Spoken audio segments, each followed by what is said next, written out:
그리스 정치권이 2차 지원 패키지를 확보하기 위한 재정 긴축과 개혁 조치에 합의했습니다. 그러나 유로존은 3억 2,500만 유로 규모의 추가 긴축 등 3대 선결 조건을 제시했습니다. 유럽중앙은행이 시장 예상대로 2개월 연속 기준금리를 현행 1%로 묶었습니다. 한편 영란은행 역시 금리를 동결하고 양적 완화 규모를 500억 파운드로 추가 확대했습니다. 최근 유가증권 시장에서 외국인 투자자가 차지하는 비중이 3분의 1을 넘어 4년 4개월 만에 최고치를 기록했습니다. 약 3년간을 끌어왔던 미디어 랩법이 국회를 통과하면서 민영 방송 광고 대행사 설립이 가능해졌습니다. 이에 수혜주로 꼽히는 SBS와 제일기획 등의 주가가 강세를 보이고 있습니다. 안녕하십니까. 오늘장 내일장 1부 시작됐습니다.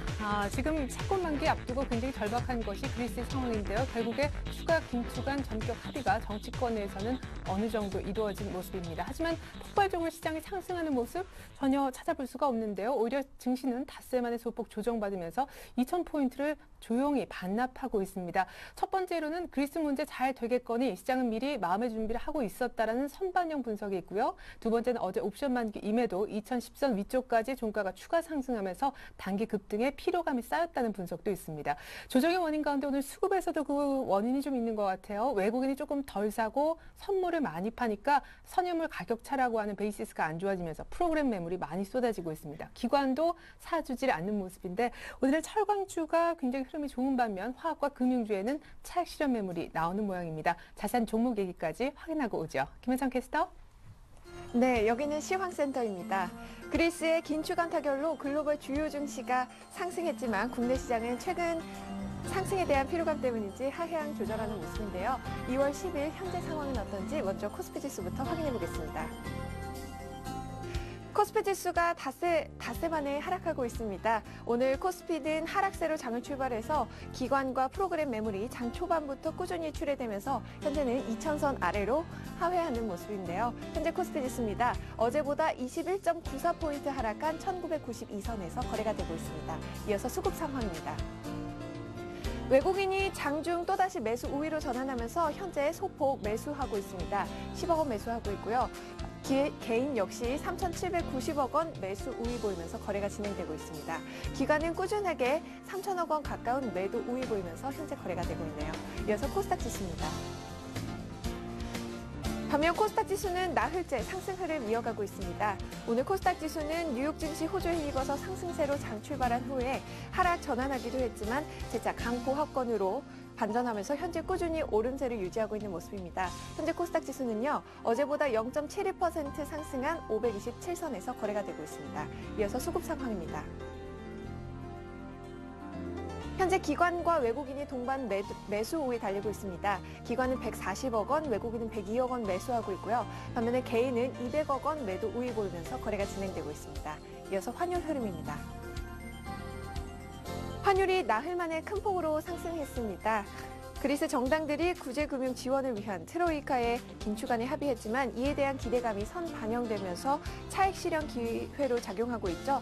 환율 상승을 꾸준히 부추기고 있는 모습입니다. 현재 환율은요, 어제보다 7원 60전 상승한 1,123원 선에서 거래가 되고 있습니다. 이어서 코스피 시가총액 상위 종목 살펴보도록 하겠습니다.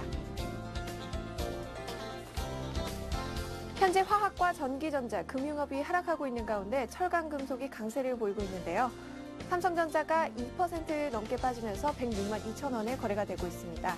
현대차도 2% 넘게 빠지고 있고요. LG화학은 4% 가까이 빠지면서 현재 41만 7,500원에 거래가 되고 있습니다. 포스코만이 유일하게 빨간불 켜고 있네요. 현재 2.44% 상승하고 있습니다. 현대중공업도 0.92% 강보합권에서 32만 9천 원에 거래가 되고 있습니다.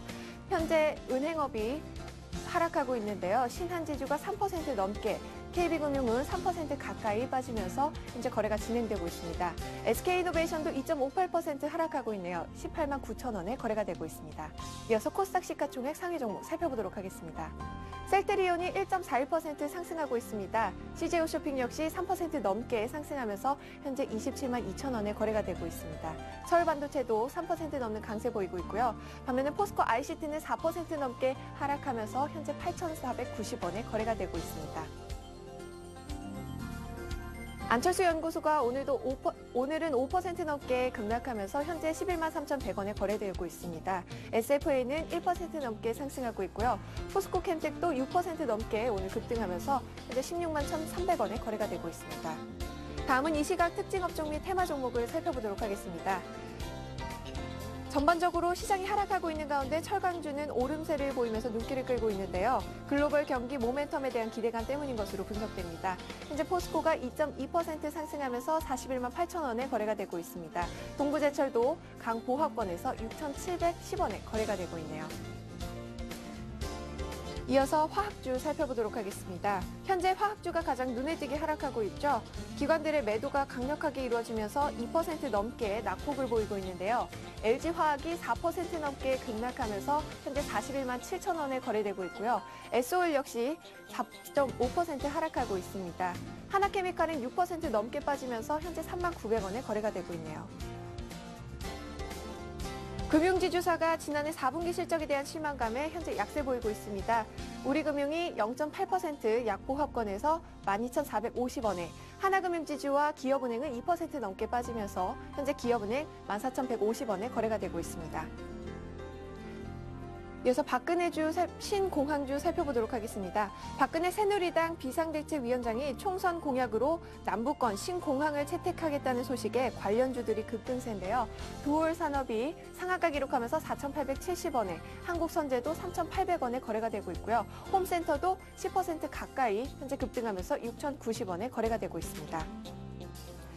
이어서 대심도 터널주 살펴보겠습니다. 박원순 시장이 일본 방문지에서 도심 수해를 방지할 수 있는 대심도 터널 건설을 긍정적으로 생각한다는 발언에 관련주들이 급등세 보이고 있습니다. 울트라건설 상한가 기록하면서 4,115원에 거래되고 있고요. 특수건설 역시 상한가 기록하고 있습니다. 동아지질은 6% 넘는 급등세 보이면서 현재 11,950원에 거래가 되고 있습니다. 마지막으로 문재인 테마주 살펴보겠습니다. 문재인 관련주가 금융당국의 조사 강화로 인해 일제히 폭락하고 있는데요. 그동안 지나치게 오른 만큼 차익 실현을 하는 투자자들도 있는 것으로 풀이됩니다. 바른손이 하한가 기록했습니다. 7,820원에 거래되고 있고요. 우리들 생명과학 역시 하루 만에 하락하면서 현재 2,690원에 거래가 되고 있습니다. PSMC도 11% 넘게 빠지면서 717원에 거래되고 있네요. 지금까지 시황센터에서 김혜선이었습니다. 네, 1990선 살짝 깬 바 있었었는데 결국 지금도 한 1% 이상 20포인트가량 낙폭이 나오고 있습니다. 대신증권 최재식 팀장님 만나서 자세한 조정 원인 알아보죠. 안녕하세요.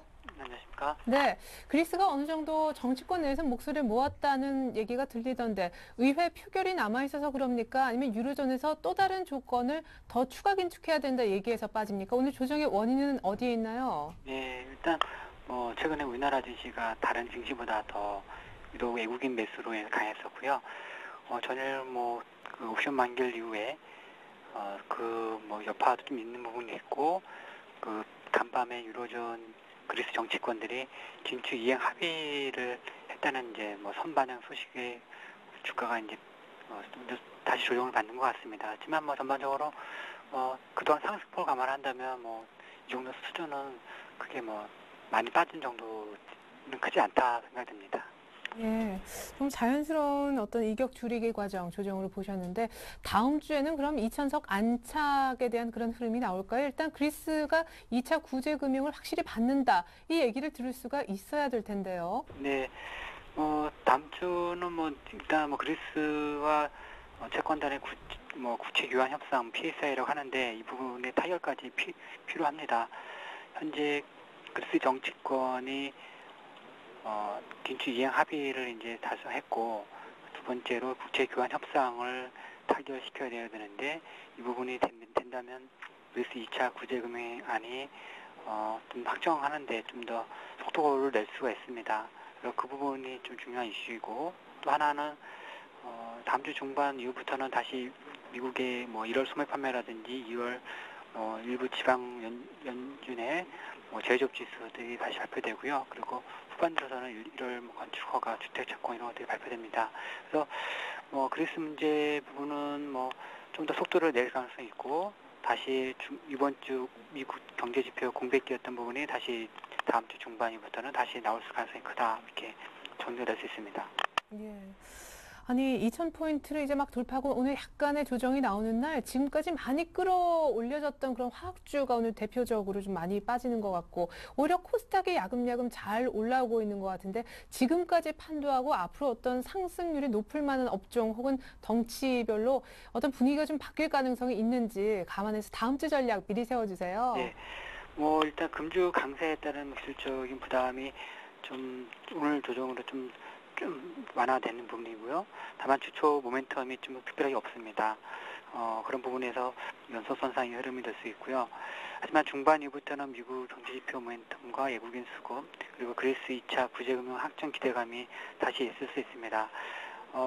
뭐 잠깐의 코스피가 약간 쉴 때는 코스닥의 일부 중소형주 흐름이 될 것이고 마침 외국인들도 최근 강세 매수에서 이제 뭐 소폭의 매수, 뭐 관망 이 정도로 갈 경우에는 아무래도 코스닥 일부 종목으로 뭐 수렴이 될 수는 있습니다. 하지만 외국인들 매수가 다시 원화의 강세, 현재는 뭐 1110원대에서 약 올라와서 있는데 추가적인 원화 강세에 뭐 1, 2개월 흐름 정도로 감안한다면 외국인들이 추가적인 매수를 볼 수 있다. 그래서 코스피의 중대형주도 다시 이제 부각이 됐을 때 생각됩니다. 그래서 다음 주 전체적으로는 초반에는 뭐 코스닥 일부 중소형주 흐름이 되겠지만 다시 코스피의 중대형주 흐름으로 좀 바뀌는 가치형이 되지 않을까 싶습니다.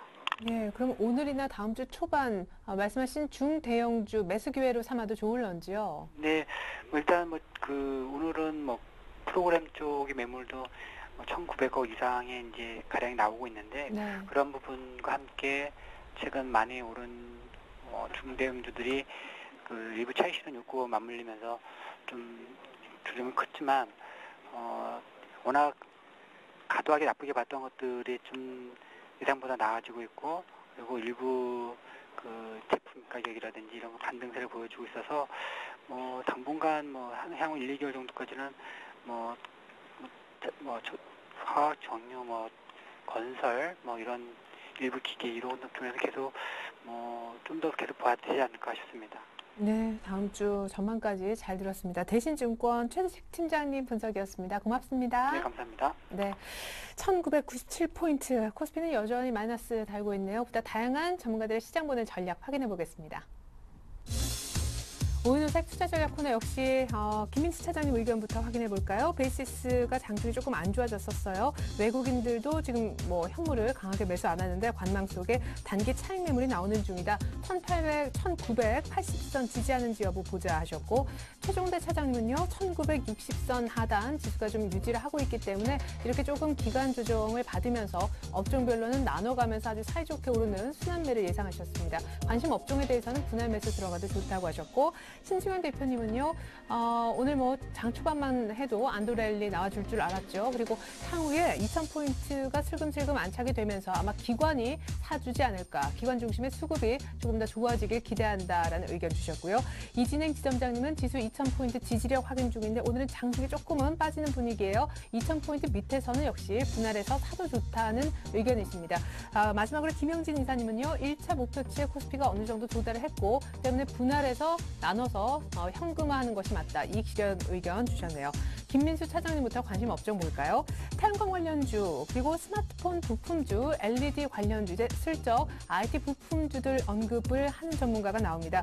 최종대 차장님은 여전히 관심 업종 그대로 견지하고 계시고 신승훈 대표님이 오늘 처음으로 철강 얘기를 하고 계십니다.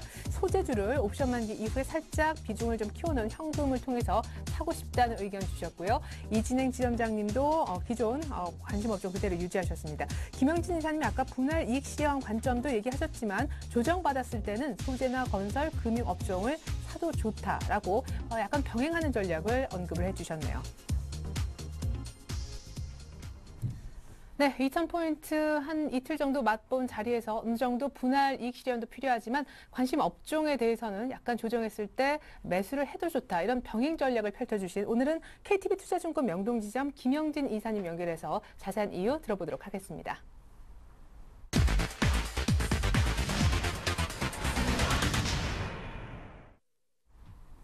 네, 이사님 안녕하세요. 네, 안녕하십니까. 네, 2010선 말씀하셨던 1차 목표치 어제 종가로 거의 한 번 왔는데 그래서 조금 팔자라는 의견이신가요? 예, 조금 조정을 받을 수 있다라고 생각이 됩니다. 예. 목표치 2010포인트 정도 생각을 했었는데요. 그때 말씀을 드렸듯이요. 2011년 그 8월에 하락갭 발생 지수되고요. 2010년 4월 그 최고치 2231포인트하고 2010년에 그 9월 저점 1644포인트, 이 하락의 61.8% 되돌림 역시 마찬가지로 2110포인트라는 그 점에서 보면은 2010포인트가 어느 정도 좀 무거울 수가 있다, 이렇게 볼 수가 있겠는데요. 1차적으로 목표치에 도달한 것이고, 이 지점에서부터 뭐 새롭게 또 상승 추세가 만약에 만들어진다라고 한다면은 2011년 그 또 다른 갭이 하나 있죠. 2110포인트예요. 거기까지 한번 갈 수도 있다, 이 생각이 들긴 드는데요. 그것이 가능하기 위해서라도 어느 정도 매물 소화 과정은 좀 필요해 보인다, 이렇게 생각이 되고요. 오늘 보면은 5일선이 1993포인트에 있는데 오늘 저점은 그거보다 좀 아래까지 내려갔었죠.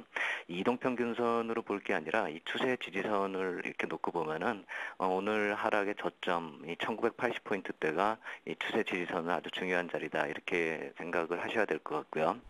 그렇다 해서 뭐 이익 실현을 한다 해서 뭐 하락이 크게 나온다, 이 말씀을 드리자는 게 아니라 최소한의 조정은 좀 거쳐야지 더 추가적으로 갈 수 있다, 이렇게 생각을 할 필요가 있다, 이렇게 말씀을 드리겠고, 1750포인트부터 이게 시장이 이제 돌아섰는데 거기서부터 여태까지 올라온 탄력성보다 이제는 좀 조정을 어떤 형태도 받아가면서 또 상대적으로 탄력은 좀 약화될 수 있다, 이 점을 좀 봐야 될 테고요.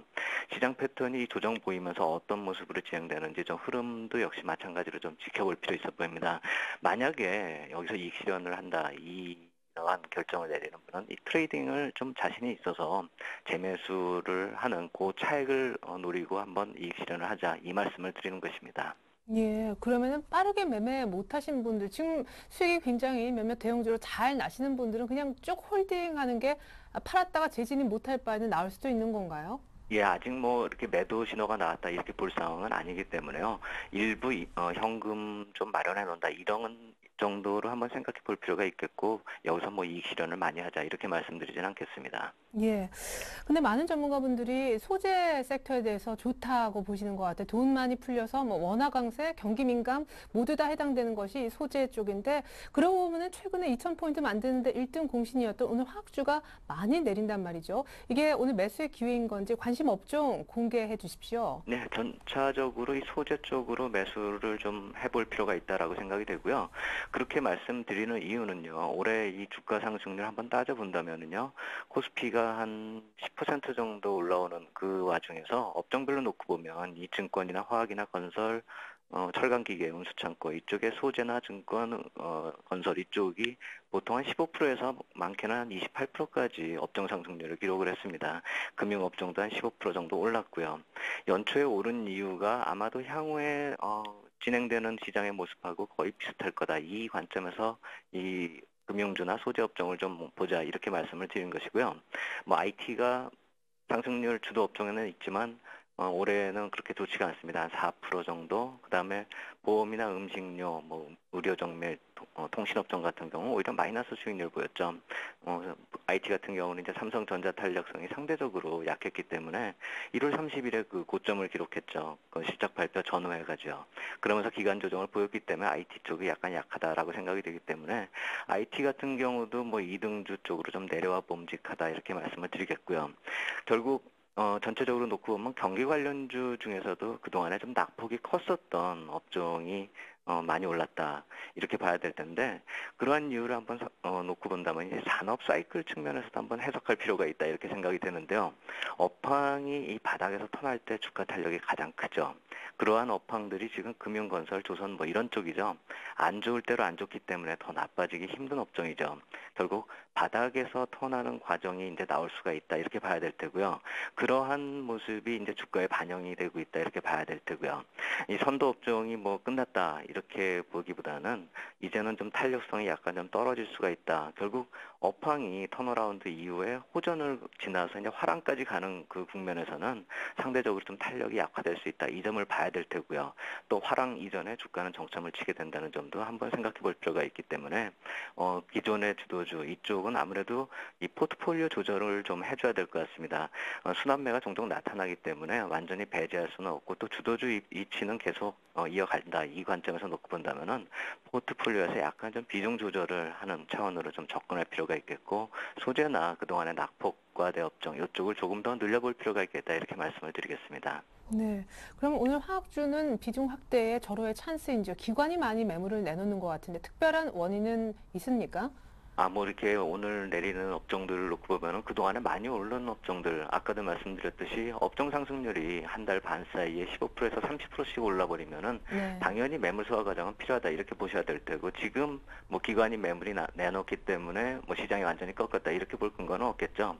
아무래도 좀 기관 쪽에서 매물이 있고 그렇다면 수급상으로 약간 부담이 된다면은 분할 매수 쪽으로 접근해서 이 오늘부터 뭐 다음 주 중반까지 이렇게 걸쳐서 사보는 것도 바람직하겠다 이렇게 말씀을 드리겠습니다. 네, 잘 들었습니다. 지금까지 KTB 투자증권 김형진 이사님 전략 확인해봤습니다. 고맙습니다. 감사합니다.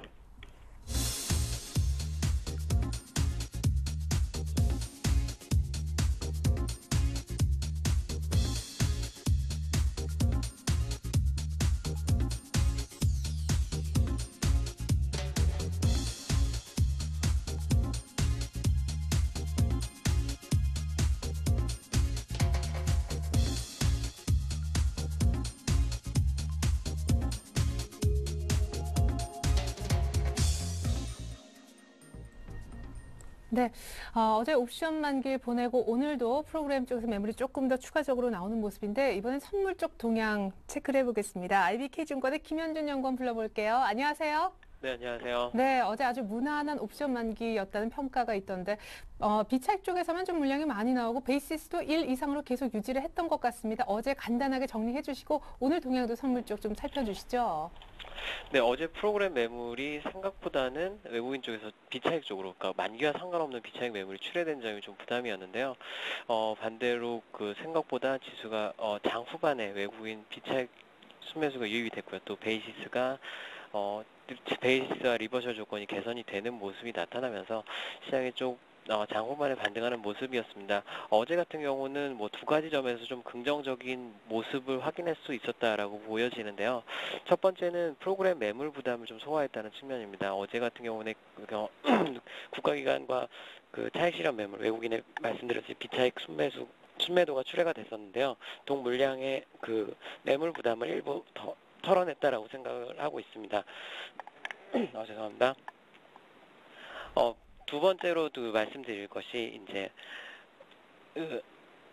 어제 같은 경우에는 프로그램 매물 부담이 있었음에도 불구하고 반면에 외국인 비차익 순매수도 유입되는 모습을 나타냈거든요. 즉 막판에 외국인이 한 800억 정도 매수를 했고요. 국가기관이 한 700억 정도 매수를 했는데요. 그러니까 국가기관의 프로그램 매수는 대부분 차익거래 성격이 강했던 반면에 외국인의 막판 800억 정도의 프로그램 비차익 순매수는 옵션 만기와 상관없이 그 아시아 증시에 대한 ETF 설정과 같은 그 바스켓 물량으로 유입이 됐었습니다. 따라서 그 바스켓 물량이 지속해서 유입되는 점을 어제도 확인할 수 있었기 때문에 일단 외국인의 순매도 기조가 꺾인 것은 아니고 유입되는 물량은 지속해서 있는 가운데 12월 말이나 1월 초쯤에 일찍 들어온 물량들은 일부 차익 실현하는 모습으로 최근에 외국인 움직임을 이해해 보시면 될 것 같습니다. 예.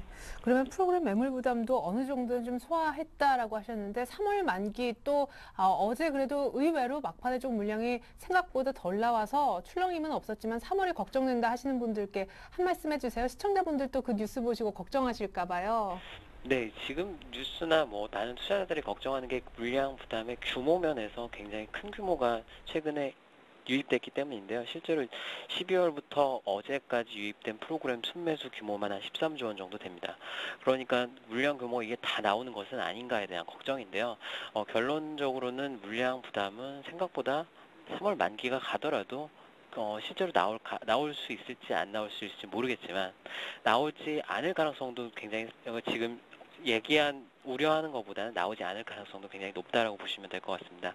이유가 뭐냐면요. 지금 외국인과 기관의 프로그램 매물이 나올 수 있는 베이시스 수준이 0.0포인트 정도 됩니다. 그리고 시간이 가면 갈수록 이 베이스 수준이 점점 낮아지는데요. 따라서 외국인과 기관이 프로그램 매도가 출하되기 위한 베이시스가 너무 낮기 때문에 지금 현재 베이시스가 0.9포인트 정도, 그리고 장중에는 뭐 0.7포인트, 0.8포인트까지도 갔었는데요. 일단은 현재 베이시스 수준에서는 국가기관의 매물 부담만 걱정이 되지 외국인과 기관의 매물이 당장 출하될 가능성은 낮다라고 보시면 될 것 같습니다. 국가기관의 매물 부담은 실제로 있다고 보여지는데요. 지금 최대 한 7천억 정도, 어제와 오늘 좀 나온 물량을 제외하면 7천억 정도 남았다고 보시면 됩니다. 일단은 베이시스 악화가 추가로 나타난다면 외국인과 기관 매물 출회가 될 수 있지만 그 정상적인 상황이라면, 그러니까 어떤 지수의 큰 폭의 하락을 이끌 만한 그 악재가 아니라면 외국인 선물 매도나 베이시스 악화 가능성이 일단 낮기 때문에 정상적인 상황 하에서는 이 물량에 대한 우려는 너무 신경 안 쓰는 것이 일단 좋을 것 같습니다. 국가기관 물량 부담 같은 경우는 일단은 그 프로그램 같은 경우는 유입되는 물량이면 당연히 매도 나온 물량이 언젠가 있기 때문에 이 물량을 그 다른 수급들이 받쳐준다면 프로그램 물량 부담을 얹고서도 오히려 가볍게 지수가 상승할 수 있는 그런 탄력도 있기 때문에 일단 물량 부담 자체에 대한 우려는 조금 안 하는 게 좀 좋을 것 같습니다. 네, 3월 옵션 만기 또 2월 지나고 걱정하시는 분들 기울 수 있다는 선물 전문가의 분석 들어봤습니다. IBK증권 김현준 연구원의 분석이었습니다. 고맙습니다. 네, 감사합니다.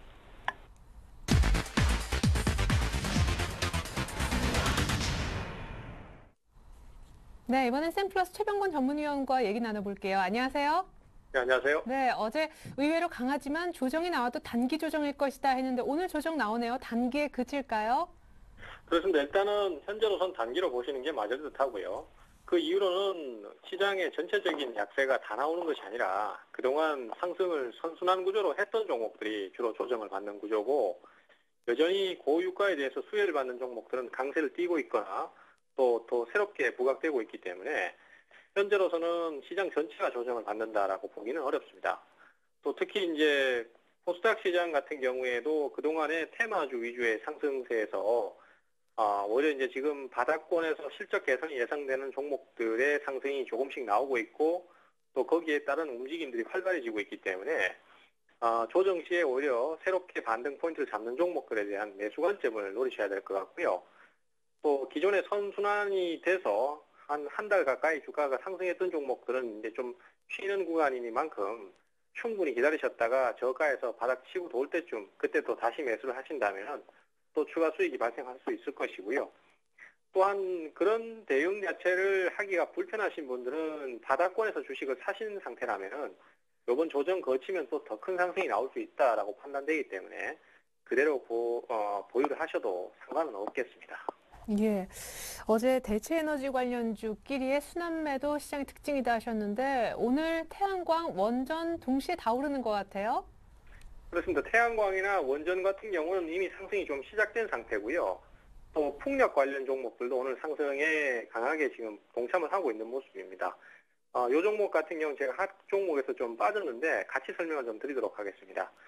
우선 지금 현재 원전 관련주들의 상승이 지금 상당히 돋보이고 있습니다. 특히 한전기술 같은 경우에는 대표 주자라고 할 수 있는데요. 고유가가 지금 지속되고 있는 상태입니다. 그러다 보니까 신규 수주에 대한 기대감이 크게 작용을 할 것으로 예상이 되고요.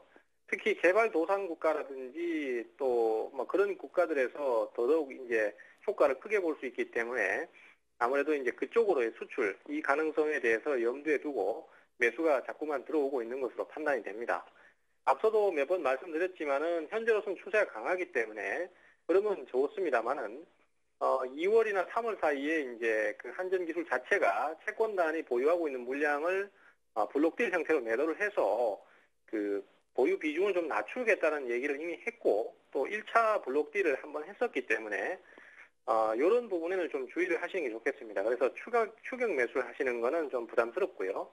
나중에 조정을 준다라면은 거기서 저점 매수를 다시 한번 시도를 해보는 것도 좋을 것 같습니다. 현재로서는 일단 보유나 아니면 추가 상승 시에 수익 실현 쪽으로 말씀을 좀 드리겠고요. 그다음에 OCI도 지금 현재 폴리실리콘 가격 변화가 계속 생기고 있습니다. 거기다가 작년에 소위 말해서 이제 치킨 게임이라고 할 수 있는 상황이 벌어졌었는데요. 그러다 보니까 후발 폴리실리콘 생산업체들이 많이 도산을 했습니다. 그래서 일시적인 공급 부족 사태가 나올 가능성이 있다라고 판단이 되고요. 뭐 그런 부분들하고 합쳐져서 현재로서는 실적 개선 가능성이 부각되면서 주가의 상승이 어제 이후에 오늘도 상승이 나오고 있습니다. 특히 선진국 쪽으로는 태양광 수요가 많기 때문에 독일이나 일본 같은 경우에도 신규 수요가 많이 발생할 가능성이 크다라고 판단되는 바 앞으로 주가 상승이 추가로 좀 더 나올 수도 있다라고 판단을 해야 될 것 같아요. 그리고 더불어서 태웅 같은 풍력 발전 관련주도 역시 상승세를 타고 있고요. 오늘 상한가를 기록한 정도로 상당히 흐름이 강합니다. 그리고 역시 뭐 과거에서부터 꾸준히 상승세를 탔던 이 LED 관련주들도 역시 상승세가 강하기 때문에 당분간 이 대체에너지 관련주의 종목들은 순환매 형태로 계속 들어올 가능성이 크다라고 판단이 되고 있습니다. 마지막으로 제1기획이 있는데요. 미디어법이 국회에서 통과가 됐습니다. 그러다 보니까 관련 수혜 종목군들이 지금 상승세를 타고 있고 특히 광고 수익이 클 수 있는 기업들이 상승세를 타고 있습니다. 제1기획도 지금 사실 차트 모습을 보면은 상승 구간 이후에 주가가 한 3개월 가까이 조정을 거쳤습니다. 그리고 여러 번 바닥을 다지는 형태로 17,000원 정도에서 바닥이 잡히고 있기 때문에 요번에 상승이 또 중기적인 상승 흐름으로 전환되는 그 자리라고 예상이 됩니다. 그래서 좀 의미 있는 상승으로 이렇게 판단을 할 수 있기 때문에 눌림목 시에 매수나 아니면은 지금 매수도 한번 노려볼 만하다 이렇게 말씀 좀 드리겠습니다. 네. 자, 그렇다면 오늘 콜드 종목에는 어떤 것들이 있는지 궁금한데 화학주가 당연히 하나쯤 들어가 있을 것 같고요. 예, 오늘 콜드 종목 어떤 거 준비하셨나요? 네, 역시 화학주 쪽에 하나케미칼이 오늘 상당히 강한 하락을 하고 있는데요.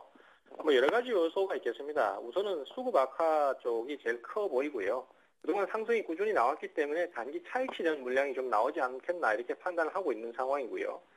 또 고유가로 인해서 원자재 가격 부담이라든지 이런 것들도 역시 우려감이 좀 있는 것 같습니다. 따라서 당분간은 조정 구간을 좀 거칠 것으로 예상이 됩니다만은 최근에 화학주들도 추세가 상당히 강한 흐름을 갖고 있기 때문에 조정이 좀 더 나온다면 저가 매수를 한번 노려보는 것도 괜찮을 것으로 생각이 됩니다. 그 다음에 삼성전자가 오늘 또 하락이 또 나오고 있는데요. 뭐 직접적인 하락의 요인은 아닙니다만은 삼성전자와 KT 간에 지금 스마트 TV 때문에 뭐 그런 악화 요소 이런 것들도 어느 정도 일조는 하고 있지 않나라고 생각이 됩니다. 하지만 삼성전자는 사실 스마트 TV에 대한 판매 차질이 있다고 하더라도 실제적으로는 뭐 다른 요소가 더 크게 작용을 하고 있고 또 여전히 성장 가도를 달리고 있기 때문에 당분간 조정을 좀 거친 다음에는 또 재차 상승세를 탈 것으로 그렇게 예상이 됩니다. 그래서 어쨌든 뭐 조정이 좀 더 나오면서 바닥이 잡힌다면은 개인 투자자들 입장에서도 저가 매수를 한번 노려보시는 거 좋을 것 같고요. 그 다음에 마지막으로 이제 바른손이 오늘 하한가가 이틀째 나오고 있는데요. 뭐 이 정치 테마 쪽은 음모론도 많고 또 저도 하고 싶은 얘기가 상당히 많습니다만은 방송을 통해서는 다 할 수는 없고요. 어쨌든 간에 지금 현재로서는 뭐 앞에서 여러 번 말씀드렸던 것처럼 경계를 해야 된다. 그리고 기업의 내용이 받쳐주지 못하면은 결국 끝은 안 좋을 수밖에 없다. 이런 얘기가 있습니다. 뭐 어쨌든 오늘 정치권 관련 테마들이 전체적으로 다 조정을 받고 있고요. 실제로 이런 종목들에 매달리는 상황이 단기간에 수익을 주는 부분은 분명히 있을 수 있습니다. 단타 흐름에서요. 하지만 결과론적으로는 결국 큰 손실을 볼 수밖에 없는 구조이고 상승하는 종목이 이런 종목밖에 없다라면은 얘기는 또 틀릴 수도 있습니다. 하지만은 현재 시장은 2,000포인트를 넘어가면서 굉장히 강한 흐름을 갖고 있습니다.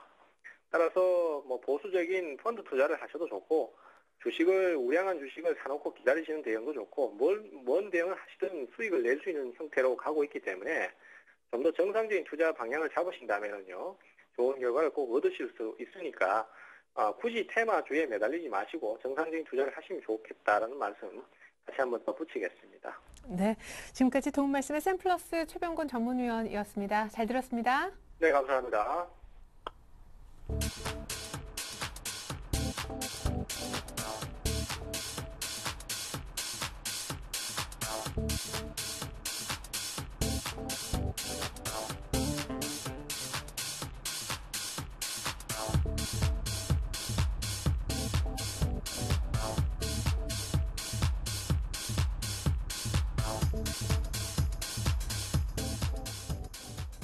네, 마감까지 30분이 남지 않은 지금 코스피는 1996포인트 정도 가리켜주고 있는데요. 마감 전략을 다시 한번 세워보겠습니다. 동양증권 영업부의 권용문 과장님 나오셨네요. 안녕하세요. 네, 안녕하십니까. 네, 그리스 긴축 합의 선반영 때문에 오늘 좀 빠지는 건가요? 뭐 자연스럽게 사실은 어제 의외로 2010 이상까지 갔잖아요. 오버슈팅에 따른 이격 조정인가요? 네, 우선 뭐 호재로 본다라면은 그리스 연립정부 내 제3당 대표의 최종 긴축안 합의가 있었습니다. 그렇지만은 그리스 노동계가 7일 날 24시간 파업을 했고요. 네. 그리고 오늘부터 또 48시간에 달하는 그런 총파업에 돌입을 한다라는 뉴스가 또 조금은 악재로 작용하는 게 아니냐 이렇게 봐지는데요. 기본적으로 향후의 일정들 중에서는 구제금융 지원 조건 합의안이 12일쯤 의회에 제출될 예정이고요.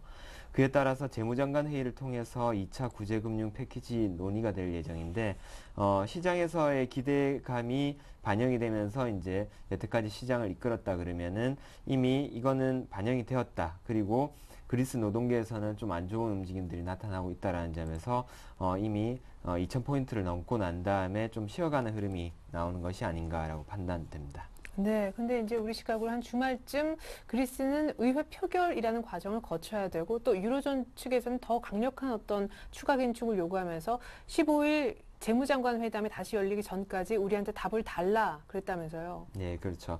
그래서 뭐 불확실성이라는 측면에서 본다라면은 주말을 넘기면서 투자자들 입장에서는 뭐 일부 현금을 가지고 수익 실현을 하고 넘어가고자 하는 그런 욕구들까지도 반영이 된 게 아닌가라고 생각이 되고요. 하지만은 이제는 이런 유럽발 재정 리스크 부분은 이미 웬만큼 다 감안한 것으로 봐야 되겠다라는 판단입니다. 왜 그러냐면은 기본적으로 그리스는 기본적으로 향후에 결국에는 유로존에서 퇴출될 수밖에 없는 그런 절차를 밟겠지만은 아직까지는 여태까지 들어간 있는 돈들이 있기 때문에 그리스를 아직까지 포기할 때는 아니다라는 판단이고요. 그런 관점에서 볼 때 어쨌든 간에 이번 뭐 2차 구제금융 패키지도 결국에는 맞추어지지 않겠느냐 그렇게 본다라면은 그게 시장에서는 이미 호재와 악재로서 이미 다 재료로서의 그런 부분들은 다 소진이 된 게 아닌가라는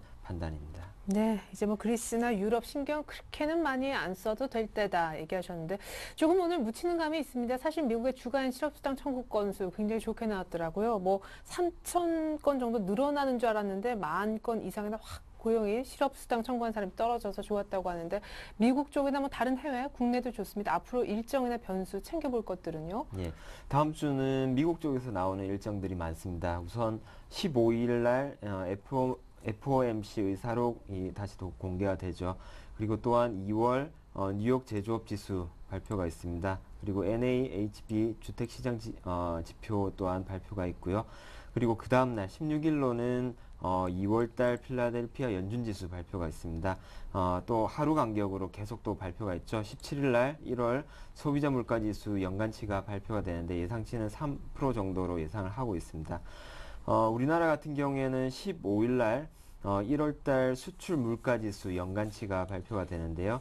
마찬가지로 예상치는 2.5%로 예상을 하고 있습니다. 그날 실업률 발표도 예정이 되어 있고요. 그리고 중국으로 넘어가게 되면요. 18일 날 1월달 부동산 가격이 발표가 되는데요. 중국 같은 경우에는 기본적으로 어떤 민족들 간의 어떤 그런 분열 이런 부분들 때문에 부동산 가격에 상당히 민감하다라는 측면에서 좀 눈여겨봐야 될 18일이 아닌가라고 봐집니다. 네, 일정들을 쭉 이렇게 보니까요. 다음 주 초반까지는 좀 모멘텀 공백기겠다 싶기는 한데 때문에 주말 앞두고 일단은 좀 아까 말씀하신 대로 좀 일부 세력은 팔고자 하는 것 같고 그렇기 때문에 뭐 다음 주 초반까지는 오늘 이렇게 좀 많이 빠지는 대형주 충분히 분할해서 살 수 있다 이런 기회다 이런 말씀하신 바 있거든요. 앞서서 다른 전문가가요. 턴어라운드하는 업종 사면 좋은지 마감 전략 짜주세요. 네, 턴어라운드하는 업종 뭐 기본적으로 이제 연초이기 때문에 올해에 대한 그런 가이던스 그리고 회사들마다의 어떤 그 1년간의 어떤 사업 목표치들이 나올 텐데요. 그런 부분들에 따라서 충분히 기대감을 가질 부분들이 있다. 그래서 특히나 작년에 안 좋았는데 올해 네. 들어서 그런 사업 목표치 자체가 높여져 가고 어떤 애널리스트 추정치 자체가 높여져 가는 그런 턴어라운드 종목이 있다 그러면은 충분히 매수의 기회로 활용을 해볼 수 있다라는 생각이고요. 우선 다음 주를 한번 본다라면요. 일단은 우선 이번 주 한 주간에 10년물 이탈리아 국채금리가 지난주 5.603%에서 5.482%로 내렸습니다. 그렇게 아주 큰 폭은 아니지만은 그래도 점점 여태까지의 어떤 고점 이후에 지속적으로 하락하고 있다라는 점에서 유럽 재정 리스크는 계속 감하고 있다라고 네. 보실 수가 있겠고요. 그리고 지금 시장 지수대가 이번 주 드디어 이제 2,000포인트를 돌파를 했죠. 네. 돌파하고 이제 조정을 받는 자리인데요. 지수의 앞자리수가 바뀌는 2,000포인트대에서 이제 탄력 둔화 가능성이 있기 때문에 어떤 큰 조정은 없겠지만은 향후에 이제 이격을 좁히는 그런 기간 조정의 과정은 좀 필요치 않겠느냐.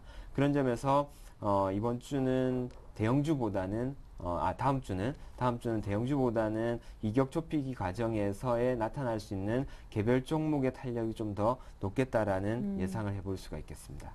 예.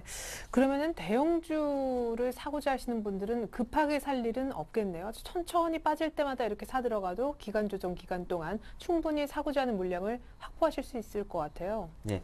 기본적으로 주식과 현금 비중이 얼마냐에 따라서 전략이 틀려질 텐데요. 네네. 기본적인 어떤 주식의 비중이 어느 정도 채워져 있다라면은 적어도 제가 뭐 이렇게 공개해드리는 저의 어떤 포트폴리오 정도의 어떤 주식 비중이다 그러면은 굳이 급하게 사실 필요는 없는 것 같고요. 하지만은 주식 비중이 그동안 시장 올라올 동안에 많이 가지고 있지 못했다. 그렇다라면은 이번에는 결단코 나눠서 살 수 있는 그런 기회로 봐야 될 것이다 라는 말씀 드리겠습니다. 아니 그러면은 지금 전부 다 현금이고 주식이 일단 뭐 거의 없는 상태이다. 팔았든 안 사셨든 간에 그런 경우에는 대형주를 좀 사는 게 급합니까? 아니면 단기적으로 조금 더 빠르게 갈 수 있다는 중소형주 쪽 사두는 게 낫습니까? 현금밖에 없다라면은 지금 시장의 방향이 일단은 상방으로 잡혔기 때문에 네. 기본적으로 대형주 쪽으로 편입하는 게 맞습니다. 일단은 뭐 최근 수렴 이후에 올라올 때 수렴하는 동안에는 개별주 장세들이 한동안 펼쳐졌었지만은 이렇게 방향이 잡히고 올라올 동안에는 그동안 소외됐었던 대형주들이 제자리 찾는 과정 속에서 상당히 많은 수익률이 났었습니다. 네, 그래서 그렇죠. 현금 100%이고 아직까지 주식 비중이 없다 그러면 기본적으로 반드시 이번 조정을 통해 가지고 대형주 비중을 꼭 일정 부분 이상은 채워 나가시기 바랍니다. 네, 이미 대형주를 뭐 삼성전자, OCI에 갖고 계시는데요. 저희가 잠시 후에 그 종목은 공개를 해드리겠고, 때문에 오늘 관심 종목도 대형주는 아닐 듯 싶습니다. 이미 있으셔서 오늘 관심 종목은요? 네, 신규 종목으로 이라이콤이라는 종목을 편입을 했습니다. 보급형 스마트폰 그리고 태블릿 PC 수혜가 되는 종목이고요. 스마트폰이 최근 들어서도 뭐 갤럭시 탭이라든지 이런 것들이 나오면서 상당히 대면적화되고 있는 그런 추세인데요. 이럼에 따라서 단가 상승 요인이 될 수가 있겠고요. 그럼에 따라서 고객 다각화로 인해서 실적이 안정이 되고 있다. 이런 부분들 또한 최근 들어서 나타나고 있는 이 종목의 특징입니다. 비중 30%로 기간 1개월 로 해가지고 매수가는 금일 종가로 추천을 드리겠습니다. 목표가는 19,800원을 제시를 해드리겠고요. 손절가 14,400원이 하회되지 않는다라면은 기본적으로 오늘 매수를 해서 끌고 가는 전략으로 추천을 드리겠습니다. 차트 보시면서 좀 더 지금의 위치에 대해서 좀 말씀을 드리고 싶은데요. 오늘 장중 변동폭이 상당히 컸었습니다. 기본적으로 조만간에 이러한 거래량이 더 증가를 하면서 신고가 17,350원을 돌파하는 그런 흐름이 나타나면서 목표가 19,800원에 도달할 것으로 예상을 해보겠습니다. 네, 이라이콤 2만 원 부근까지 기대한다는 관심 종목 얘기였고요. 기존 포트 한번 보면서 AS 받아볼까요?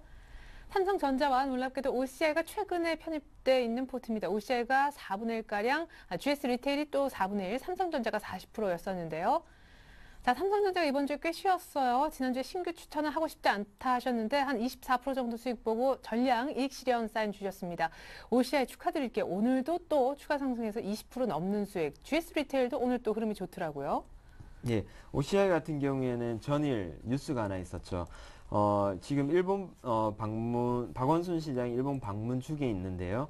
임기 안에 태양광 시설 건설을 통해서 원자력 발전소 1기 해당하는 규모의 에너지를 확보를 하겠다. 이러한 발표를 하게 되면서 OCI 상당히 탄력을 받고 있는데요. 아마도 일본 방문 중에 일본에 있는 어떤 태양광 시설들을 아마 둘러본 것 같습니다. 네.